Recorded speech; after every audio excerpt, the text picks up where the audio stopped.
Hey you guys, you're listening to the Sistership with Korede and Dami. So we are back with another episode. Oof, this topic is going to be very funny. Whenever we're in the studio, whenever we're in Soapbox, they always give us these funny scenarios. Last time it was the 5 out of 10 man versus the 10 out of 10 man. And today we're going to get our good sis to give us the scenario off microphone, and then we're going to delve straight into our opinions and see where the conversation takes us. Okay, so the scenario is you and your boyfriend, husband to be, by God's grace. Amen. amen. You are on holiday celebrating your anniversary. So you're having a great time, but like towards the end of the holiday, you're just tagging around, looking around, and you find condoms in his stuff. Yeah. And obviously you you asked me about like what's going on, like we're meant to be keeping ourselves for the wedding marriage. day. For marriage, yeah. And then he's basically like, okay, he just brought it in case, because in case you guys made a mistake, he didn't want you guys to make two mistakes, is kind of how he put it. Yeah, thoughts. What are your thoughts? How would you react? Like, yeah. Dami should start, I think. Why is it always me? I think you should start. Just start. Putting the problematic person first. I would be like, if we have both made the decision to abstain. Yeah. And I see that, I think I would jump, like not jump, but I'll be like side eye, like, what do you mean you brought condoms? Like, were you intending on going there, or like, what was the vibe? Like, how did we get here? Okay. And you didn't tell me that you're bringing it. You just packed it behind me basically and said, well, if you go there, then at least I mean, yeah, I'm not mad at the fact that there's protection, but damn, like, I think it would kind of make me wonder about your intentions. Okay. And I think that's actually fair enough. I don't know if I would be mad though. I don't think it would rattle me. I think I would be like, my first thought would be like, all right, there's some foresight, fair enough, just in case. Yeah. I don't think it would be like, it would be something that agitates me, like, I don't think I would get angry, but I would be like, what in the world? It would definitely be something to talk about. Absolutely. I think there's no way you cannot have a conversation about that. Or you could actually just say, like, act like you never saw it. There's also that option. What, act like I never saw it? No, I would say something. You would say something. I think I would say something. You would say something. I would scream. But that's just because of me being dramatic. You might hear, yay! I'm only 18. My eyes cannot. But I do feel like, I don't know how to explain this, but when you are on holiday, like with a significant other, I think, as a Christian, just generally, there is a natural proclivity, like if you live with somebody, or if you share the same bed, or if you're in close proximity and for a long period of time. So I guess holiday would be that sort of living together situation on vaults. Like, the likelihood of you guys doing the deed, if you will, is higher than if you guys do not sleep in the same bed, or you guys like don't spend that much time together. I don't know. Is that a weird thing to say? No, it's not. It's the truth. So I can understand that's why they say if you can't trust yourselves, then don't do it. Don't engage, which is fair enough. Like, that's if you've taken a vow of abstaining or celibacy or whatever. Then don't put yourself in those positions where it could potentially happen. Nobody's saying it will, but the fact that it could potentially, and you know what your tendencies are. I wouldn't be mad if you did bring it, because it's like you've taken that precaution. Exactly. Not that they're necessarily going to be used. You didn't bring them because they have to be used. You just bought them in case, because let's say now, for example, it does happen and then you end up pregnant. There's no baby out of wedlock this way. Ooh. That's why I think he means like, no, not two mistakes. Yeah, not two mistakes. The two mistakes was, okay, just in case you get pregnant. Of course now. I just feel like, I get you guys' point, but I think to me it's like preempting something happening. If it's not there, obviously I know, like you're saying, it is also foresight. Like, I agree that, you know what, just in case. But I feel like if there's a just in case, should we actually be doing it? Do you know what I mean? Should we actually be going on this holiday? Because I think the just in case is fair, because you're human beings, and I think you're not robots. Like, if you like each other that much, you're gonna feel attracted to them in that way. Like, let's not be dumb. Let's not be obtuse. If you're not attracted to them in that way, there's a problem. You probably shouldn't. Probably shouldn't marry them. I do agree. That's worrying. We've spoken about that before on the podcast. We're not going to get into it, but I think my first reaction would be what you've said and what I said. Yeah.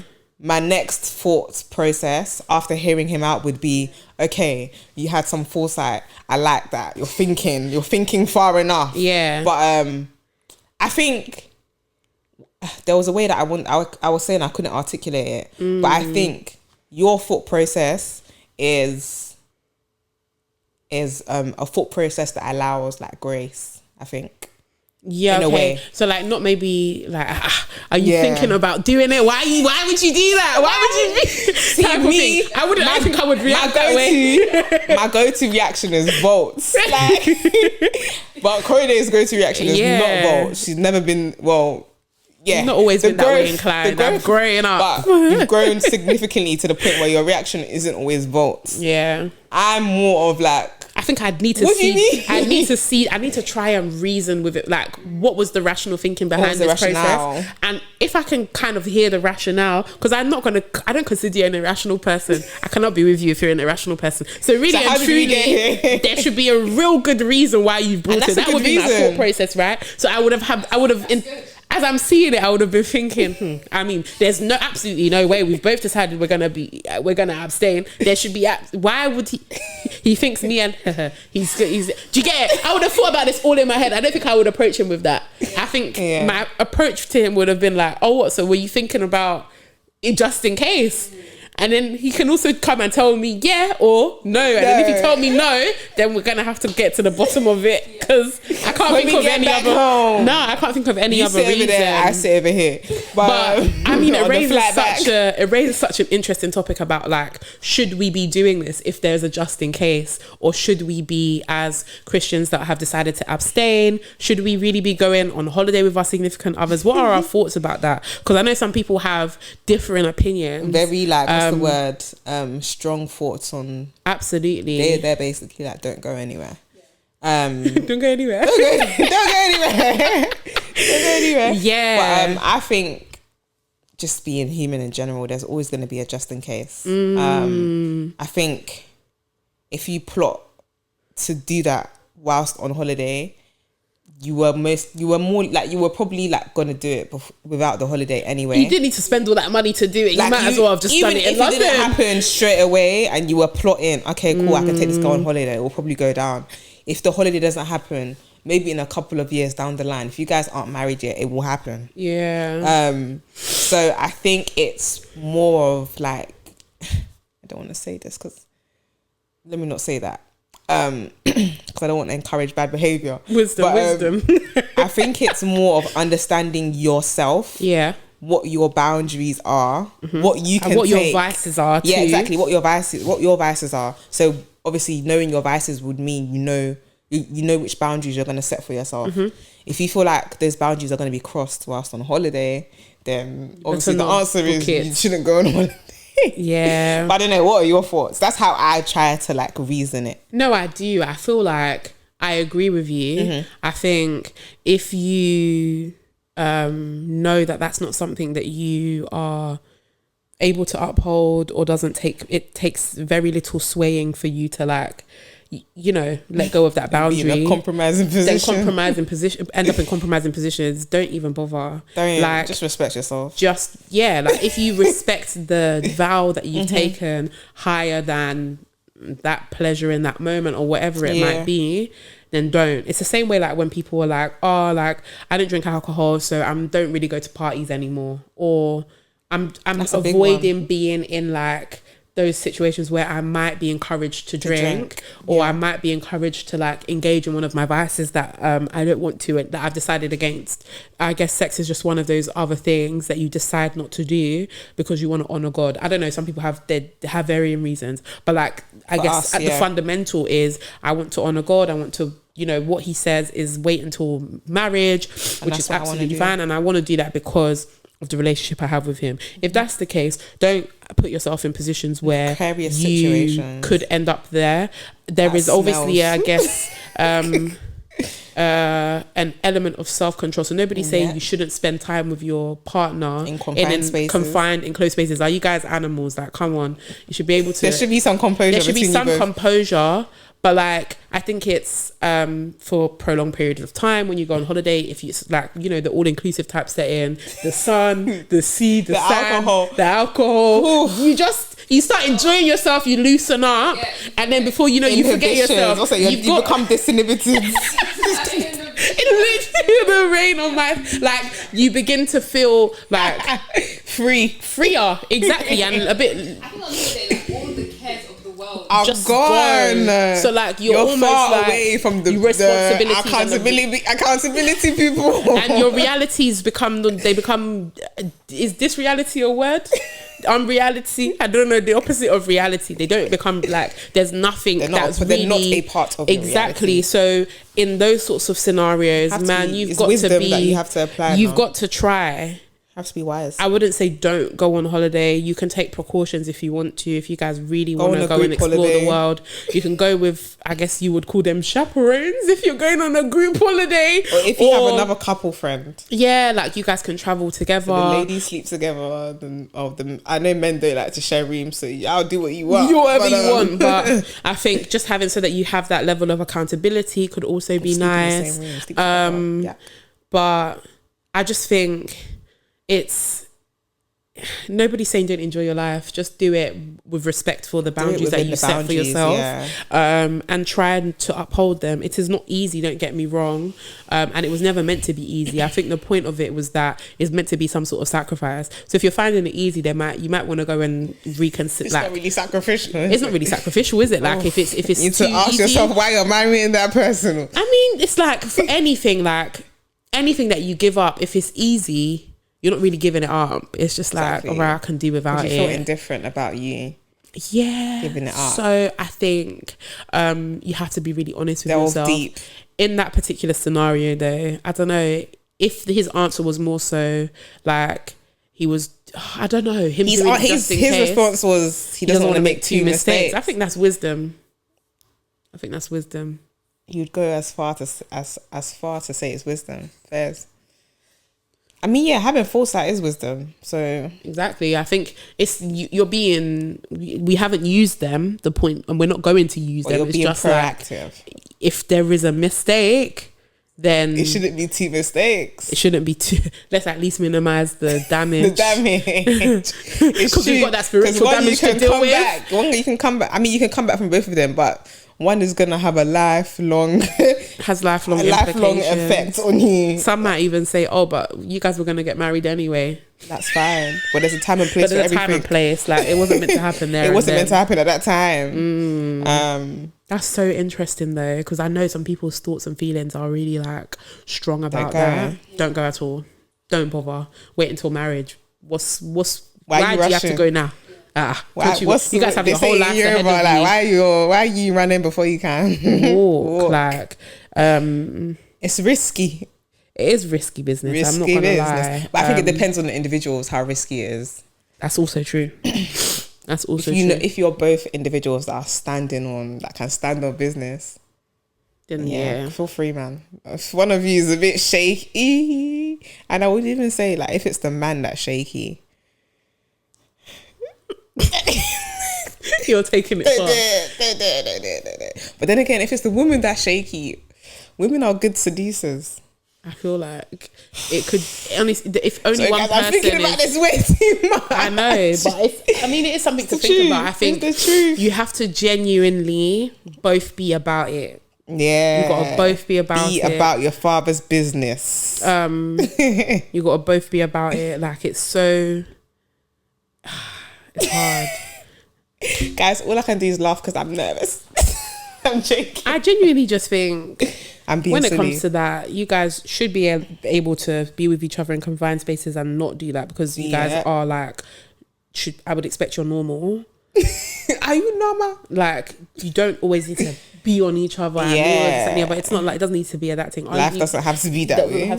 There's so much more to a relationship. It's like there's so much.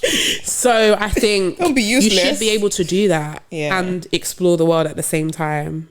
There's no condemning people that are in relationships and go on holiday before they get married. It's just that we're just talking about this particular sex of people. So I don't know. I think my answer is I don't think I'd be mad. Yeah, that's fair. I can trust that's your true answer. Honestly, I think I would giggle. I think it'd make me laugh at first, and I'd be like, So somebody was thinking. I mean, I would be like, why did I think of this? No, I'm just kidding. And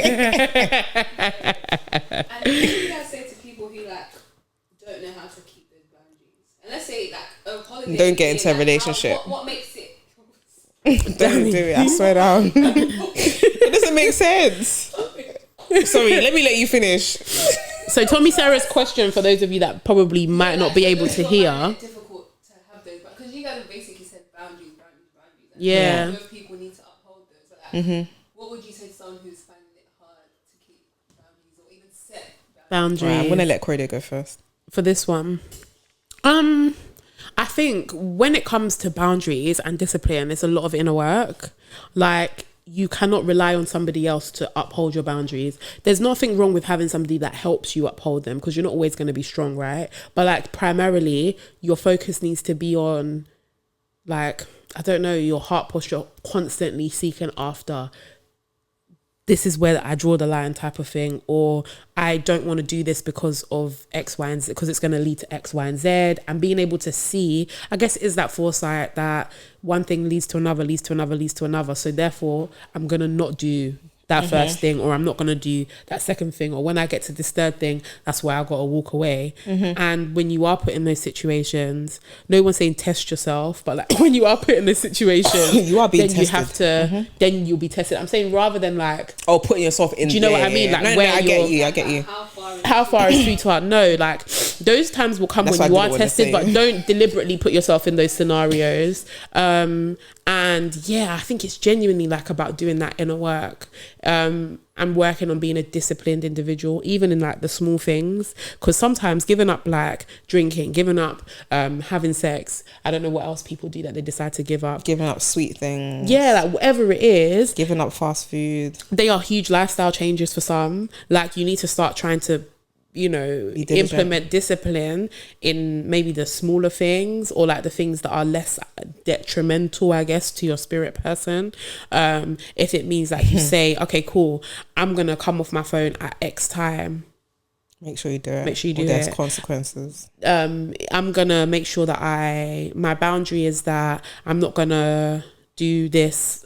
Something light. I can't think of any examples, but like, begin to practice a disciplined life, so that when the bigger things, you're trying to be more disciplined there, it becomes easier. No shaking. Like, there's no shaking, because you have began to like, your body understands that that's the line. I've seen the line, I gotta stop. Yeah. Do you know what I mean? But like, just leaping into it, it's not easy. You have to have practiced it in all areas. And I think what you have spoken about eventually leads to you being integral to yourself before you seek integrity from other people. I said don't get into a relationship. So harsh. No, but it depends on what you are lacking boundaries on. Yeah. If it's something that can put your partner in a detrimental place, or like a precarious position, just, you're probably not ready to be in a relationship. That's just the honest truth of it. If you can't trust yourself, then what's the point of you trying to trust yourself in the presence of someone who's supposed to be like your life partner? I think, as Korede has said, like, your focus should be working on yourself. Some people might already be in a relationship, so let me now talk to them. Make it what's the word, conducive for them. It's basically what Korede said. I think if you're going to set boundaries, you have to be someone who's ready to stick to your boundaries and who can stand on business when the time actually reveals itself. I think there's no point in having boundaries if you're not someone who keeps to them. Because you won't be able to follow someone else's boundary if you can't keep to your own boundaries, or if you don't have any boundaries. So if you're struggling, I'd say God beg you. You work on yourself. Work on yourself. Work on yourself. Seriously, no. Like, I think we used to hear it a lot when we were younger. But I think now that we've got into this age, you really understand the importance of working on yourself and actually figuring out like what's actually going to make me lose my composure in this situation. If you know someone doing something to you, or someone saying something to you, or someone bringing you to a certain place will make you lose composure, then don't put yourself in those positions where someone can say something to you, do something to you, or take you somewhere. If you know that's not where you want to be because you're trying to stick to what you've said you want to stick to, then don't put yourself in that position. It's not going to be easy. But you'll get there eventually if you keep on practicing.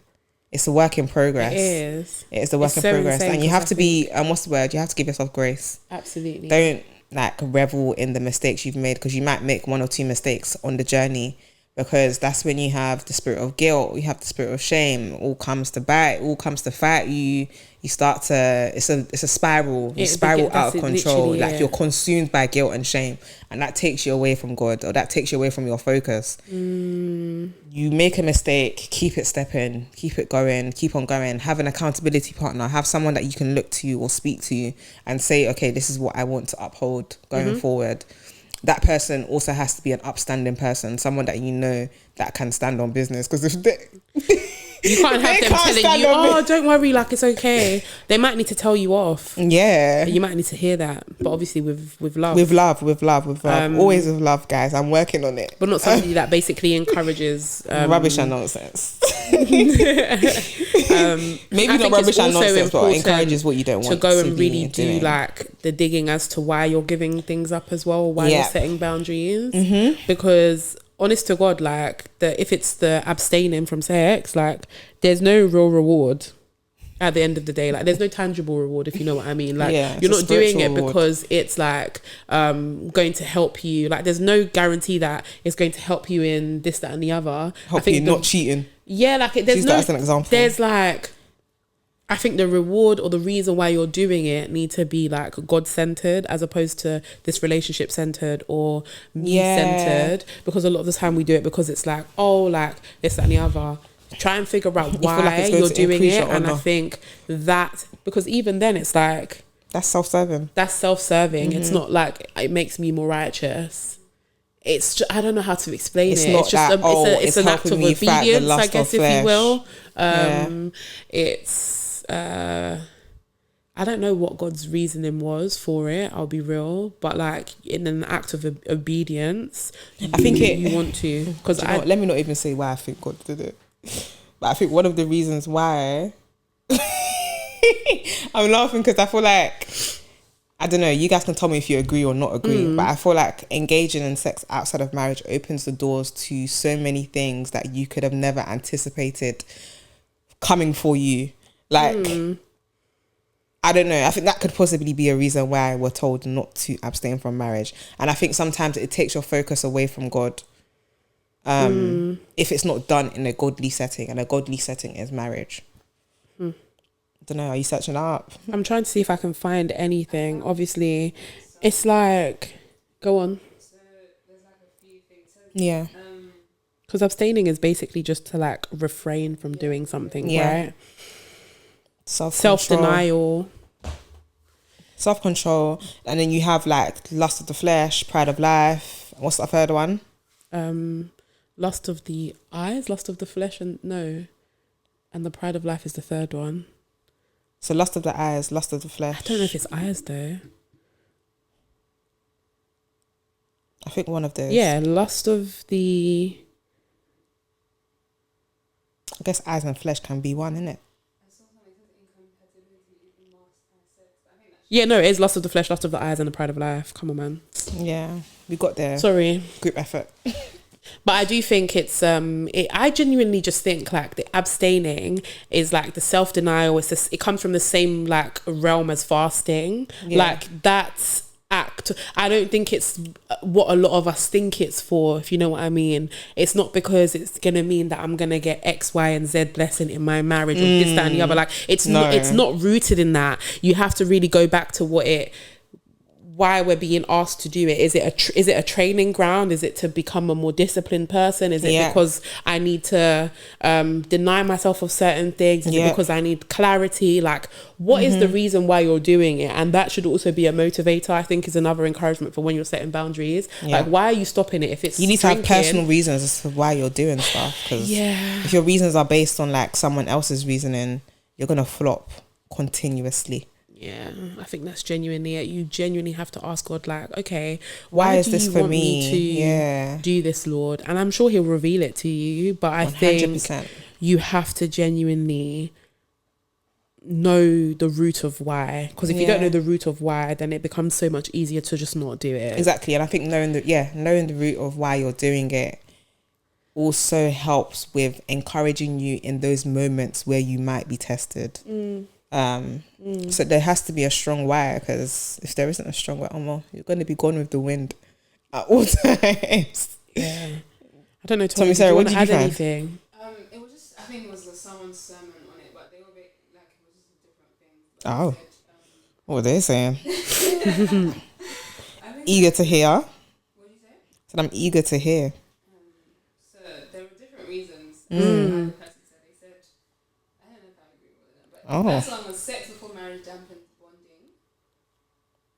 Okay. Yeah. Okay. You wait for sex, have more stable marriages. Oh, brother. God's command is no adultery. So I'm guessing they're saying, exactly. So, God says marriage first, so we love like Him. And I think I have heard that like people are like, obviously, with your person, with your partner, like that's like you're just meant to be just fully like giving each other your all kind of thing. Yeah. I that one I kind of align with to an extent. Yeah. Marriage vows say forsaking all others. Okay. Saving sex for marriage protects your heart, and I think it's kind of like what you said. It opens you up, and I think it opens you up to a lot of things. Like, you might not even know about them. That's what I'm saying. Stuff you can never anticipate coming your way. No surprise babies. If you wait. Fairs. That's what. I still have surprise babies. That's the second mistake. Mistake number 2. You can still have a surprise baby in marriage if you're not careful. Exactly. And then the incompatibility masked by early sex, and again, I think a lot of people feel the lack. We don't gel, but we have great sex. Yeah, a lot of people say that. I think that's a big thing as to why I'm constantly hearing why abstaining is pushed, and it might not even necessarily be from a Christian point of view. I think a lot of people are pushing it because you want to have clarity, right? Yeah, and then it also fits into the Christian point of view of you want to have clarity, so you don't do what it has been said you shouldn't do before the time. It's a lot of people can obviously pull their own, opinions and whatever it is that they want to, but I think genuinely, because we have a relationship with God, and part of your obedience is like trying to draw nearer to Him, you are more than welcome to ask Him, like, Lord, why did you ask us to actually do this? Is it because of X? Is it because of Y? Is it because of Z? Because I think abstaining is genuinely like just self-denial in a sexual context, but just in the moment you abstain from anything, you're denying yourself of the pleasure of whatever it was that was giving because you don't want to be giving you. To add on to that, you don't want to be controlled by it as well, because it can become like addictive. Yeah, that's the nature of a vice, isn't it? Yeah, exactly. It can become really detrimental to your life going forward, and block certain blessings. So not only sex, just other things in general. So I think self-denial fits the bill. It kind of like the way I see it is almost like a prolonged fast. So like the way we fast and we deny ourselves of food because of a spiritual yearning, or like a time of where we want to just be able to hear God more clearly, or we're searching for answers or clarity or whatever it may be, is the same way that you abstain from like sex because you want that clearer clarity, relationship, you want your eyes to be wide open. Right, so the last question, waiting for sex honors God with our bodies. It does. So the passage is flee from sexual immorality, all other sins a person commits are outside of the body. And it commit to yourself. Sins against their own body. I think that's it. It's literally, if God is telling you, do this, give me you up until the time where I want to join you with someone else. done and dusted. Obedience, isn't it? You just gotta be obedient. There's a reason why. That's genuinely I think I agree with the asking God questions though. Yeah, absolutely. Because I think a lot of Christians people are gonna list all of these questions. things, like it's gonna dampen X, it's gonna do Y, it's gonna do Z, blah blah blah blah. Sure, that might be for you. It's gonna dampen a marriage. Sure, that might be for you, brother. But I just want to know why for me. Literally. Why? Can you help? Yeah. Have that. I think people find it so hard to converse with God. That's what I'm saying. That's what I'm literally saying. Like, a lot of people are scared to ask God questions.